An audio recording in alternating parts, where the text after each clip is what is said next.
Ассалаумағалейкум жігіттер, Юбет арнасында қазір QFL-дің бізде обзоры болады, кішкене айтып кетеміз. Сенсациялар болды ма, болмады ма, сол туралы қасымда Абзал, футбол дикторы және КВН ойнаған, оны айтып кетейік. Тек қана қазақша жүргізетін не ғой, диктор. Сіз орысша білмейсің бе сен? Жоқ, орысша білем. Қазақша контент қой, мемлекет тілді. Сол иә? Патриоттық қой. Бағана саған біреу естіп қалды мынау. Тұранмен, біз қазір Тұранмен кімнің ойынынан шықтық? Қайраттың ойынынан. Сол кезде бір қыз келіп саған текст дайындап берді. Орысша текст дайындап беріп, соны осы жігіт айтты, мен қазақшаға аударып, біз қазақша айтамыз деді. Айттың ба соны қазақша? Иә, қазақша аударып, өзіме келтіріп, мәтіннің мағынасын жоғалтпайтындай қазақша айттым тексті. Бүгін сол кезде стадионда орысша болмады, тек қана бір тілде қазақша болды. Мен енді айтып өтейін, біреу біледі, біреу білмейді. Ордабасы, сонымен қатар Мақтаарал футбол клубы, бүгін міне Тұран футбол клубының бірге дикторлық жұмысқа тек қана үнемі қазақша контентте, мемлекеттік тілде бірінші орынға қойып, тек қазақша жүргіземін ойын барлығы. Молодец. Ал кішкене енді онда ойын туралы кішкене айтып кетсек, енді өзің Ордабасының жанкүйерісің ғой негізі, жүректе бәріміз Ордабасымыз.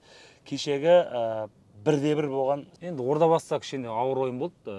Атырауға қарсы бұндай ойын Ордабасы өздері күтпеген секілді. Бірінші таймда Ордабасы ойнады, бірақ екінші таймда бір жарты сағаттай енді өз алаңынан шыға алмай қалды десек болады. Біз қатты футболдың эксперт емес, бірақ көрген жанкүйер ретіндегі пікірім, Атырау осы ойынға Ордабасыға қарағанда қайда тыңғылықты дайындалған секілді. Өткенде ойын нәтижесін көрсетті. Соңғы минутта соққан гол Атыраудың жаңағы комбинациялық футболдары, жаңағы стандарттан керемет көрсеткен нәтижелері осындай ойынға алып келді. Ордабасы енді жылдың басы жаңадан ойыншылар келген, легионерлер бар, әлі құрам жасақталып жатыр, бірақ чемпиондықты осы жылда алады деген ойдам. Өткенде Ордабасыда бірінші мінез бар, одан бір Ордабасы атында тұрған керемет жанкүйерлер бар.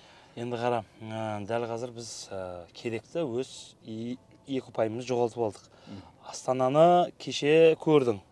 Ойыны кәдімгідей, енді білмеймін, біреулер пенальти болды, анау болды дейді, бірақ ойын жағынан енді Астана Ордабасымен де қанша ойнадық, ана жыл, оның алдын жыл Астананың сәл класс көрініп тұрды, бірінші европейский көрген. Лига чемпионы көрген, Лига Европа көрген, қазір Астананы тоқтата ала ма, тоқтата алмай ма? Астана ұпай жоғалта ма, жоғалтпай ма, өз ойыңды айтшы. Жалпы неге кез келген мықты команда, мықты клубтың өзі ұпай жоғалтады. Оған қарсы енді бапкердің қарама-қарсы ойнайтын бапкердің тактикасымен өзінің ойынға деген ой ғой енді. Кез келген команда жоғалтады. Астананы тоқтататын тек қана ол фавориттер ғана емес, басқа да командалар. Мысалы бүгінде Қайрат командасына Тұран ұпай алады деп ешкім ойламады енді көбісі. Бірақ действительно, Тұран мен Қайрат дәл қазір аяқталды, 0-0 болып, бірақ Тұран басым болды, Қайраттан. Тұранның мүмкіндігі көп болды. Қайраттан мүмкіндік болды, бірақ ойын жағынан қарағанда Тұранда көрінді. Не дейді? Сен ойладың ба Тұран сондай мықты деп өзің ойладың ба негізі? Мен бірінші алғашқы 10 минуттан кейін ойлаған жоқпын қатты, бірақ 10 минуттан кейін Тұран мінез көрсетті. Қайратқа бізге бүгін 3 ұпай керек дегенде ойнады. Енді өздеріне керекті, 1 ұпайды алды. Қайрат қанағатсызданып қайтады, бірақ Тұранға нәтиже жақсы. Бізде Қайсар, Қызылжар, Қайсарға не болып жатыр? Қызылжар жарайды, білеміз енді жарайды. Жақсы команда, өте андай комбинационный футбол ойнайды негізі, бірақ Қайсарды кеше енді действительно шошылдым, ананы көрдім да. Не болып жатыр? Қайсар командасы енді алғашқы 2 турда бірден ұпай жоғалтты, екеуінде де 3 гол жіберді, қателеспесем. Енді білмеймін ғой, енді Қайсардың ол жаңа ойыншылары ма, әлде бапкерлік құрамынан ба, енді былтырғы құрамына қарайтын болсақ өзгерістер болған. Бұл жерде енді Қайсар командасындағы бір ойыншыны мен мақтап өте аламын, ол оның капитаны, Қайсардың жүрегі Руслан Сақалбаев, жасы 39 келсе, кеше капитанскийді тағып, жақсы ойнады ма? Алаңға шығарып, өзіне берілген уақытта тыңғылық пайдаланып, керемет енді тәжірибе ол жерде енді Сақалбаевтікі, Русландікі. Ал қалған ойыншыларды енді әлі мен Думан Нәрділдайымыз қызыл қағаз алыпты. Енді ол төрешінің шешімімен де енді ойын мен көрдім кішкене. 90 минут көрмесінде кішкене қысқаша шолуын көрдім. Нәрділдаевтың енді жеке төрешінің жеке несі ғой, ойы ғой. Ол жерде енді 100% қызыл қағаз десем болады, қателеспесем. 100% ба негізі? 100%. Енді менің өз ойым биылдыққа енді Шахтердің мен Ордабасы қарсы ойынын көрдім. Қайсар мен Шахтер осы премьер-лигадан биыл шығатын команда деп есептейсің ба негізі? Менің ойым Қайсардың толығымен ойындарын көрмедім, бірақ Шахтер биылдық қатты әлсіз. Енді барлығы енді көп команда 2 турдан шешім қалдырды. Негізі шығады. Жоқ, негізі уже көрініп тұрады. Енді жылдың басы енді көп қой. Мысалы, былтырда Қызылжар командасы біз ойладық қой. Алғашқы үштікте болады, Еврокубокке таласады. Мысалы, Қызылжар 7-8 тур бойы ұпай жоғалтпай келді. Бәрін қатарына ұтып келді деген секілді. Сол сияқты енді мен ойлаймын, Қарағанды Шахтер командасы қай сәтте ойындарын жинайды. Әлі трансферлік ауысымдар болады. Басқа клубтардан арендаға игроктар алады деген секілді. Мен ойлаймын, әлі ерте оларды шығарса, өткені ол Шахтер тарихы бар клуб, Лига чемпионов ойнаған деген секілді. Қайсардың да өзінің тән футбол қасиеті бар енді. Алғашқы бір 6-7 турдан кейін кішкене шешім шығара бастамасақ, қазір 2 турдан кейін ерте. Ерте дейсіз ма? Солтүстік Қазақстан шулаған Тобыл мен Елімай. Тобылды енді көрген шығарсың, Инстаграмнан сомдық ақша құйылып, сомдық трансферлер істеліп жатыр. Ал Елімай тарихы бар, қазір оралды, КПЛ-ге, QFL-ге шатасып кете берем. QFL-ге оралып, Елімайдың кеше пост шықты, Тобылға ұтылды 4-2. Ол ойынды көрдім мен. Бәрінің жазытқаны Карпович аут. Мен ойым енді өзім жанкүйер ретінде, футболдың жанкүйер ретінде былтыр Елімайдың ойындарын мүмкіндігінше мен көруге тырыстым. Бірінші лига? Жоқ, мен өткені бірін көргенге біздің Шымкент баласы ойнайды, білесіздер, Маликов Бақчан. Сол жігіт арқылы көрдік енді. Одан білген Елімай жағы өзіңіз айтпақшы тарих қой енді, тарихы бар команда. Не деген чемпиондықты алған, Қазақстанға футбол алып келген командалардың бірі деген секілді. Енді барлығы бірінші лиганың чемпионы ретінде ол командаға қарайды ғой, Қазақстан премьер-лигасында үштікке ілінеді, алғашқы мықты ойындарды көрсетті. Енді ол жерде команданы мен ойлаймын, былтырғы құрамдағы ойыншылардың барлығын басқа командаға ауыстырып жүрген болмаса, алынмаған, негізгі құрамға шықпайды, басқа клубтардағы тәжірибелі игроктердің бәрін шығарып, енді кішкене Елімай ойын жоғалтқан секілді негізі менің ойымша. Енді Карпович тап келді ғой. Бұл жерде тренерлік құрам жағынан ғой. Енді Андрей Карпович Қазақстан футболының легендасы, біз енді ештеңе айта алмаймыз ғой, біз эксперт емес, бапкер болмадық, футбол ойнамадық деген секілді. Бірақ Карповичке тән бірақ команда бар сияқты, менің өзімше ол Ақтөбе. Иә, өткенде Карпович мінезі мен Ақтөбенің мінезі бірге ұқсайтын сияқты футбол жағынан да. Ал енді Елімайға енді жаңағыдай ғой, 2 турдан кейін шешім шығару ерте. Менің ойымнан Елімай биыл 6-лыққа кірсе, ол өзі уже успех дейді ғой негізі. Задач, бірақ Елімай андай көп ақ қояды ғой. Пока мен ойымша әлі 1-2 жыл керек. Пока нақтылайды, команда өзін. Мысалы, мен біраз жас балдарды білем, менің Инстаграмға жазады, Елімайдың қандай команда. Ол білмейтіндер де бар да арасында. Ояқтында жастарының мысалы көбісі солтүстікте білмейді Елімай кім. Елімай өте тарихы зор команда, бірақ менің ойымша бір 2-3 жыл әлі Елімайға керек нақтыланып, одан кейін өз ойынын бастайды деген ойдамын. Елімай бірінші енді осы маусымда премьер-лигада ойын сақтап қалып, ары қарай енді келесі жылдан бастап Еврокубок, алғашқы алтынлық, үштік деген сияқты чемпиондыққа таласады. Мен ойым просто Карповичті аут дегеннен кейін жанкүйерлерге кішкене айтарымда, ол клубқа кішкене уақыт беріңіздер. Ол первый лигадан чемпион болып, премьер-лиганың деңгейі ол 2 түрлі. Елімайдың ана жылғы бюджеті мен басқа клубтардың бюджеті аспан мен жердей болды негізі да. Енді анандай бюджетпен олар мықты ойыншылар алып келді ғой. Ол ойыншылар КПЛ-де ойнап беретін ойыншылар болды. Бәрібір бірінші лиганың деңгейін білесің ғой, кішкене төмендеп премьер-лигаға қарағанда. Сондықтан Елімай жанкүйерлеріне сразу бапкерлерді жамандамай, не қылмай, ол кішкене адаптация керек та. Сол үшін кішкене андай шыдамды. Енді біз қазақтар бірінші енді қазақтарымыз ғой, енді қазақтар бірінші нәтиже жеткіміз келіп, жеңгіміз келіп тұрады. Сол эмоцияның несі деп ойлаймын, сол эмоциядан кейін шығар. Бірақ жанкүйерлердің енді ойда олар жаңашылықпен айтады ғой, олар да арам оймен айтпайды. Енді қымбат жанкүйерлер, жалпы футболдың жанкүйерлері, Елімайдың жанкүйерлері, барлық командалардың жанкүйерлері асықпаңыздар, нәтижесін көрсетеді. Ол еңбекпен келетін нәрсе, бәрі сабырмен, шыдамдылықпен, ойыншылардың, жақсы менеджментпен келеді, ол негізі дұрыс айтасың. Оның ішінде стадион да бар.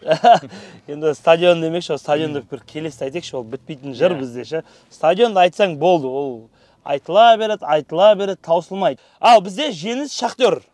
Мен бірінші турдан кейін, мен айттым, өз ойымда Шахтер биылдыққа өте әлсіз дедім. Оны бүгін мұнда жеңіс 1-0 ұтып, қазір дәлелдеп жатырды. 3 ұпайын алды. Тағы да 3 ұпайын жоғалтты Шахтер. Жеңісті қалама 6-лықта, вообще премьер-лигада қалатын команда деп есептейсіз ме или? Менің ойымша жеңіс биылғы премьер-лигада қалатын секілді. Сондай болады ғой, футболдық бір кішкене не дейді? Андай сезім болады ғой кішкене. Жеңіс енді білмеймін, тарих үшін қалама, аты үшін ба, енді білмеймін. ойын үшін бәлі ойын жеңістің 90 минут қарамадым мен әлі толық құрамды жатқа білмеймін деген секілді. Бірақ менің ойымша кішкене жеңіс командасы Қазақстанда премьер-лигадағы орын сақтап қалатын сияқты биылғы маусымдағы. Биылғы маусымдағы ма? Ақтөбеде қазір 30 күн білесің ғой, выходной. Демалыс. Ол бізде бір команда Мақтааралды алып тастады. И содан кейін осындай қазір енді турнирлік кестеге қарасақ, кішкене қиындау болып тұр. Қалай 13 командамен енді біздің чемпионат қызық бола ма? Сенің өз ойың. Биылғы маусымға Мақтааралды алып тастады. Ақсу кіргісі келді. Ақсудың бюджеті жетпеді. Одан кейін Каспий кіргісі келді, білесің ба? Қарыздары болып қалды деген секілді. Каспий кіргісі келді. Каспий бірдеңелер дайын болмай, короче, не болып жатыр, қиындық болып. Енді мен кіргісі келеді деген команда туралы ештеңе айта алмаймын. Мен Мақтаарал футбол клубы туралы айта аламын. Енді 2 жыл болды ғой, енді премьер-лигаға қосылып, былтыр орын сақтап қалды, биыл да орын сақтап қалды. Ойын көрсете бастады, маусым соңында өзіне керекті ұпайларды ала бастады деген секілді. Ойыншылар ашыла бастады деген секілді. Енді биыл енді Мақтааралға ғана обал ғой. Басқа ешқандай команда ренжімейді. Ол ұшқан команда ұшты, өзінің ұпай нәтижесін алды деген секілді. Мақтаарал енді бірінші лига емес, екінші лигаға кетіп қалды осы жерде. Сол неге сөйтті? Соны маған түсіндіре аласың ба? Неге бірінші лигаға түсіп кетті сразу? Ол санкция, штраф па, сен премьер-лигаға қамалған? Біздің білетін жаңалықтар бойынша Мақтаарал клубы ешқандай санкцияға, онда ешқандай қатаң ережеге қарсы ештеңе істеп қалған жоқ. Мен бюджетті ойлап жатырмын, енді мүмкін бірінші лигада кішкене бюджет жетіспеген секілді, енді қаржы жағы ғой. Ол да біздің араласатын мәселе емес. Просто бір кішкене ренжитін мысал ғой, сонау ол да енді 10 жылдан аса тарих бар команда ғой, жас команда, бірақ тем более өздерінің жағы үйдегі ойындарын Шымкент қаласында ойнайды, жағы Жетісайда Атакентте ойнамайды деген секілді. Жанкүйерлер бар артында тұрған. Екінші лигадан біз Мақтааралдың бір Мақтааралға емес, жалпы ұшып кеткеніне ренжитін жерім енді басынан бастау керек та барлығында. 2 жыл сақтап қалды да басынан бастады. Екінші лига ояқтан чемпион бола ма, болмай білмейсің. Бірінші лига ояқтан тағы орын алу керек. Сосын барып КПЛ келді. Кеме 2 жыл уақыт керек та қайтадан Мақтааралға. Сол да басынан бастап келетін болса, келеді дейсің ба қайтып? Мен ойлаймын, мен білетін Мақтаарал, мен білетін Мақтааралдың ойыншылары, мен білетін Мақтааралда жұмыс істейтін ұжым осы Мақтааралды басынан бастап әкеліп, бұйырса деп айтайық, бірінші. Әкеліп Мақтаарал Қазақстан футболындағы премьер-лигадағы өзінің орнын қойып, кейін Елімай, Жеңіс жағы біздің Қайрат, Ордабасы сияқты өзінің тарихын жазатын клубтардың бірі. Қазақстанда футболдың енді алдағы бір болашағын құрайтын команданың бірі секілді. Енді менің өз ойым, пікірім Мақтааралға енді қазір түсіп кетті ғой, екінші лига, бірінші емес, екінші лигаға кеткен кезде мен де оппа деп қалдым да. Неге? Значит, ақша аздық бөлінеді. Енді айтты ғой, естігеніміз бар, 200 миллион болды, одан артық берілмейді. 200 миллион сол кезде бірінші лигаға жетпейтін болып тұр. Жетпейтін болып тұр, демек жетпейтін болып тұр ғой? Қазір енді оғанда 150 мың, 100 мың теңге ешкім ойнамайды дейсің ғой футболда. Менің өз ойым, менеджментті дамыту керек. Менің өз ойым. Бүкіл Қазақстанға дамыту керек. Жоқ, вообще қазір да мына тұғырықтан болды. Енді менің ойымша бюджет қазір бөлінбейді. 200-ден артық енді бөле алмайсың, значит, спонсорлар іздеу керек. Спонсорларды қазір енді қалай іздейсің? Қиындау, қазір менеджмент, маркетинг бәрін дамытып барып, 2 жыл ішінде негізі шанс қазір бүкіл Мақтааралды сол менеджмент дамытып, сол жердегі бизнесмен жинап, сол ауылдан шыққан көп қой бизнесмендер негізі. Мақтаарал ауданында вообще өте мықты жігіттер өте көп, бақуатты, сол жігіттердің бәрін біріктіріп. Ол үшін енді білмеймін, Мақтааралға қайтадан келетін болса, менеджмент деп жатыр ғой, маркетинг. Ол үшін Мақтаарал үйдегі футболдардың бәрін өзінің үйінде ойнау керек қой, Атакентте ойнау керек қой. Сол кезде ол дамиды. Мысалы, Мақтаарал сонау келіп дайындық жасайды да, бүкіл жанкүйерлер ой, Мақтаарал дейді да, қалаға біреу келеді, біреу келе алмайды деген секілді. Арада қанша километр жатыр. Негізі сол өзім мен де соны айтамын. Өзінің үйінде ойнайтын болса, Мақтаарал тола кәдімгідей Ордабасы сияқты хаос болады, не деген мықты жанкүйерлер, Жетісайға, Атакентке барған, Мақтаарал ауданына барған жанкүйерлер, футбол жанкүйерлер. Негізі сол просто географический положениесі кішкене неудобно деп тұр да, алыстау деп отыр да. Енді сол жағын туралап, сол жағын ойластырып, ақылдасып, енді біздің ақылымыз жетпеуі мүмкін. Төбеде отырған адамдармен 2 жылдың ішінде Мақтааралды қайтып оралса дейміз.